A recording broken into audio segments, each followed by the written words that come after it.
Hola Mina. Video kali ini adalah alur cerita anime One Punch Man Season 4 episode 61.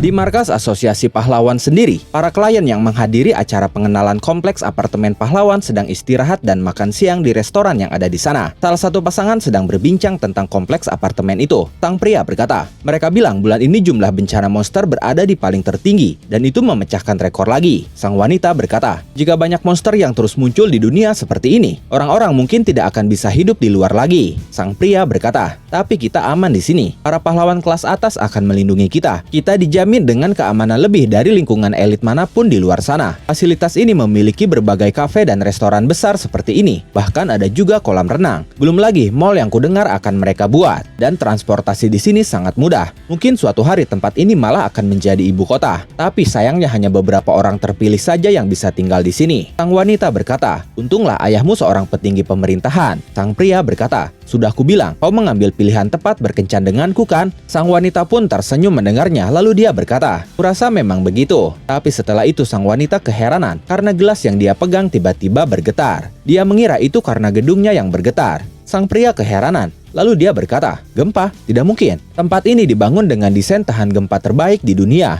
Mereka bilang kita tidak akan merasakan gempa berskala 6 atau lebih rendah. Mungkin tanganmu lah yang gemetar. Kita akhirnya pindah ke dunia yang sempurna berkat koneksiku. Jangan membuatku cemas seperti itu. Sang wanita pun kembali tersenyum lalu meminta maaf. Tapi setelah itu benar saja, gempa besar terjadi. Mereka yang duduk di kursi pun langsung terguling karena saking kencangnya guncangannya. Dengan paniknya sang wanita berteriak, tanahnya benar-benar berguncang. Sang pria pun sangat ketakutan. Dia berteriak, kenapa? Besar sekali, gedungnya tidak akan runtuh kan? Apakah kita sungguh akan baik-baik saja? Sementara itu di ruang kontrol pun terjadi kepanikan. Salah satu staf berteriak, di mana hiposenternya? Staf lainnya menjawab, tempatnya tidak dalam. Di area ini, gedung timur nomor 4 basement. Guncangan itu datang dari lantai pengurungan monster eksperimental dan kamera CCTV di sana tidak berfungsi. Staf lainnya berkata, cepat kirim pahlawan ke sana, bunuh semua monster yang sedang mengamuk. Sementara itu Tatsumaki dan pria dari suku Yomi sedang beradu kekuatan. Pria dari suku Yomi terlihat kewalahan menahan kekuatan Tatsumaki. Dia berkata, begitu ya,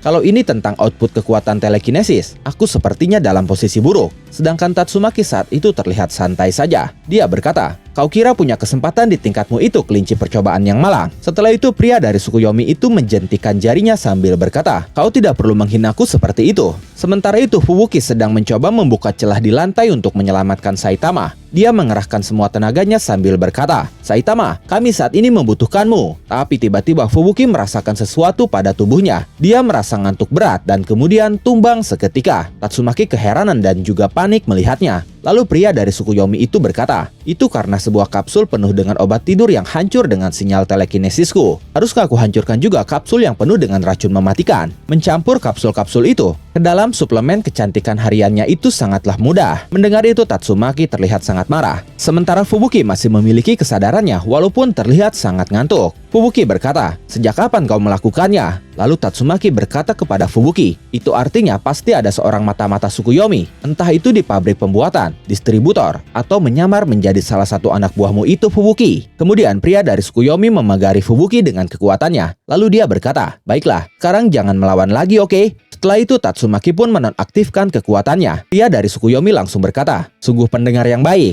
Ayo kita buat kau supaya lebih mudah untuk dibawa. Tidak lama dari itu, tubuh Tatsumaki dipelintir dan dilipat oleh pria dari suku Yomi itu. Pria itu berkata, bagaimana kau bisa punya kekuatan supranatural dan tidak tahu tentang ini? Ya, tapi tidak mengejutkan lagi. Kalau fisik alami tidak punya keseimbangan, mereka tidak punya keselarasan. Mereka adalah spesies cacat yang harusnya punah. Saat itu Fubuki sangat panik melihat kakaknya. Lalu pria dari suku Yomi itu merencanakan sesuatu untuk merekayasa kejadian. Dia membuka gerbang kandang kurungan monster level Demon sambil berkata, monster tingkat Demon dengan jumlah yang banyak semuanya kabur karena masalah mekanis yang disebabkan amukan Tatsumaki. Jika yang tersisa di tempat kejadian kejadian adalah kotoran monster dan daging setengah dimakan dari banyak orang yang jumlahnya tidak bisa ditentukan, maka tidak akan ada yang mempertanyakan kematian penyihir bersaudara ini. Setidaknya tidak secepat itu. Para anggota Fubuki Group sangat panik melihat Fubuki dan kakaknya beserta Psychos akan dibawa. Lalu tiba-tiba dari kerumunan mereka, ada seorang pria yang melayang menuju pria dari suku Yomi itu, di mana orang itu ternyata adalah anggota suku Yomi yang menyamar menjadi anggota Fubuki Group. Mereka pun berniat pergi melalui lubang yang dibuat Tatsumaki. Sementara para monster terlihat sudah bersiap naik ke tangga dan masuk ruangan tempat Psychos dikurung. Orang-orang yang ada di ruangan itu sangat panik. Mereka berusaha untuk menutup kembali pintu gerbang kandang monster itu, tapi tombolnya tidak berfungsi. Begitu juga dengan pintu keluar. Jadi saat itu mereka terperangkap di tengah monster-monster yang bersiap keluar dan melahap mereka. Monster-monster itu pun sudah mengeram membuat mereka panik ketakutan. Tapi dari dalam kandang, monster-monster itu tiba-tiba hancur berkeping-keping karena ulah si botak Saitama yang membuat gedung di atasnya berguncang tadi. Semua orang terkejut melihat itu, termasuk mereka dari suku Yomi. Fubuki pun terkejut, tapi dia tahu itu adalah ulah Saitama. Saitama sendiri saat itu muncul dan jatuh di antara kepingan-kepingan tubuh monster. Sementara Tatsumaki berhasil melepaskan diri, yang membuat pria dari suku Yomi itu panik. Seketika, pria itu menjadikan Fubuki sebagai sandera lagi dan bersiap menghancurkan kapsul racun di dalam tubuh Fubuki. Tapi Tatsumaki tiba-tiba berkata, "Fubuki, ini akan sedikit sakit, tapi anggap saja sebagai hukuman karena kau menghiraukan peringatanku." Setelah itu pria dari suku Yomi tadi menghancurkan kapsulnya, tapi dia dibuat terkejut karena kapsul itu tidak bereaksi. Ternyata saat itu Tatsumaki sudah melakukan sesuatu pada kapsul itu. Yang dilakukan oleh Tatsumaki adalah memelintir kapsulnya bersama semua isinya hingga menjadi bentuk jarum yang lebih tipis dari sehelai rambut. Tatsumaki berkata, "Dengan meniru gelombang sinyal telekinesismu, aku bisa menemukan sebuah objek yang bereaksi dengannya. Terima kasih untuk pertunjukanmu tadi." Setelah itu Tatsumaki menarik keluar jarum racun dalam tubuh Fubuki melalui perut sebelah kirinya yang membuat Fubuki sedikit kesakitan. Jarum itu langsung Tatsumaki arahkan kepada pria dari suku Yomi itu.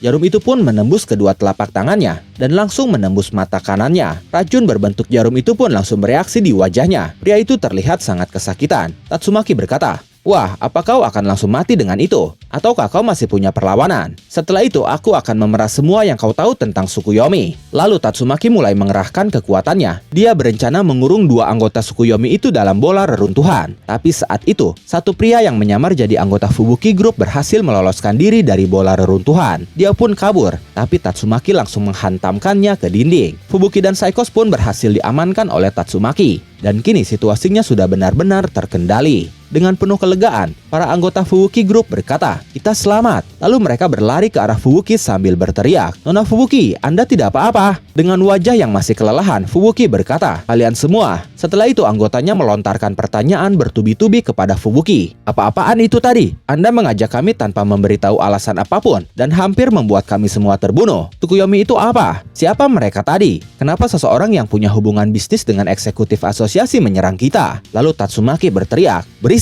Ini tidak ada hubungannya dengan kalian semua. Pergi sana. Bukankah sudah kubilang padamu, Fubuki? Melibatkan dirimu dengan sekelompok orang bodoh macam itu hanya akan membuat musuh memanfaatkannya. Persis seperti tadi. Buang hubunganmu dengan teman-temanmu. Kali ini para penjahat kebetulan menunjukkan taktik mereka pada kita. Tapi akan lebih merepotkan lagi kalau kau membiarkan mereka memanfaatkan kelemahanmu." Tapi saat itu di dalam hatinya Tatsumaki mengatakan hal yang berbeda. Dia berkata, "Itu karena aku tidak bisa melindungi mereka semua." Para anggota Fubuki Group protes dengan ucapan Tatsumaki itu. Mereka berkata, "Tunggu dulu Nona Tatsumaki. Tunggu sebentar. Jika Anda jelaskan situasinya kepada kami bisa mempertimbangkan kekuatan lawan dan bersiap-siap. Tolong biarkan kami bekerja di bawah saudari Anda." Dengan ekspresi menyeramkan, Tatsumaki berkata, "Apa katamu? Justru karena kebodohan kalianlah nyawa ketua kalian jadi dalam bahaya. Dan kalian masih berani bicara seperti itu? Fubuki tidak butuh kalian. Jujur saja, kalian semua itu hanya merepotkan. Jika kalian tidak ada yang mau memutuskan hubungan, biar aku bantu kalian." Lalu Tatsumaki bersiap melepaskan serangan kepada mereka semua sambil berkata, "Akan kuhajar kalian hingga sekarat. Cukup sekarat hingga kalian tidak mau dan tidak mampu bekerja lagi sebagai pahlawan." Dengan paniknya Fubuki berkata, "Tunggu, hentikan itu kah?" Tapi tiba-tiba, sebelum serangan dilepaskan, ada yang menggenggam tangan Tatsumaki untuk menghentikannya. Dan dia adalah Saitama. Tatsumaki terlihat kesal. Dia berkata, "Apa?" Saitama berkata, "Ya ampun, kalian berdua ini sama saja. Menasihati adikmu itu pun ada batasnya. Sesama pahlawan itu harusnya tidak saling bertengkar kan?" Dan momen itu mengakhiri alur cerita One Punch Man Season 4 episode 61.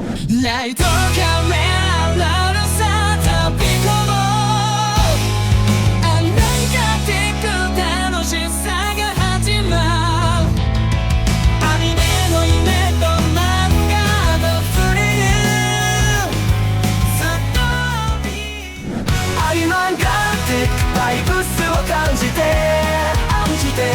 アニメの魔法一緒に乗ろう。漫画のページがめくれて生き生きと旅に参加して私たちと共に